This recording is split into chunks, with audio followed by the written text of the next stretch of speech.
ചോദ്യം വായിക്കുക.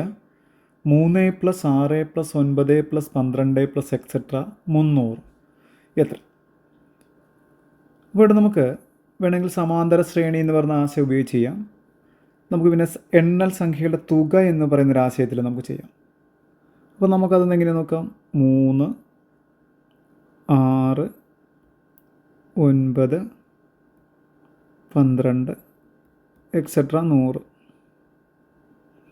ഇവിടെ എല്ലാ സ്ഥലത്തും 3ൻ്റെ ഗുണിതമാണ് കിടക്കുന്നത്. അപ്പോൾ 3 നമുക്ക് കോമൺ ഫാക്ടറായിട്ടൊന്ന് പുറത്തെടുക്കാം. ഇവിടെ 3 × 1 എന്നാണ്. അതിൽ 3 പോയാൽ മിച്ചം 1 അവിടെയുണ്ട്.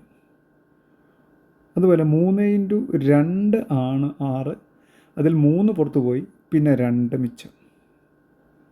3 × 3 ആണ് 9. 3 പോയാൽ വീണ്ടും ഒരു 3 അവിടെ ഉണ്ട്. അതുപോലെ 3 × 4 ആണ് 12. 3 പോയാൽ 4 പ്ലസ് എക്സെട്ര 3 × ഇവിടെ 300 സോറി കേട്ടോ. 3 × 100 ആണ് 300. അപ്പോൾ നമുക്കവിടെ 3 പുറത്ത് പോയാൽ മിച്ചം എത്രയുണ്ട്? 100 എന്നുണ്ട്. ഇതാണ് നമുക്കവിടെ കിട്ടുക. നിങ്ങളവിടെ ശ്രദ്ധിക്കേണ്ട കാര്യം, ഈ 3 ഇവിടെ നിൽക്കട്ടെ. ഇത് കണ്ടോ, ഈ കിടക്കുന്ന ആളെന്ന് നോക്കി. ആദ്യത്തെ എണ്ണൽ സംഖ്യകളുടെ തുക എങ്ങനെ പഠിച്ചിട്ടുള്ളത്? n × n + 1/2 എന്നാണ്. ഇവിടെ n എന്നുള്ളത് അവസാന സംഖ്യ 100. അപ്പോൾ ഇതിനകത്ത് n ന് 100 എന്ന് കൊടുത്തേ. അപ്പോൾ എത്ര കിട്ടാം? 100 × n + 1 എന്ന് വെച്ചാൽ 100 + 1 101/2.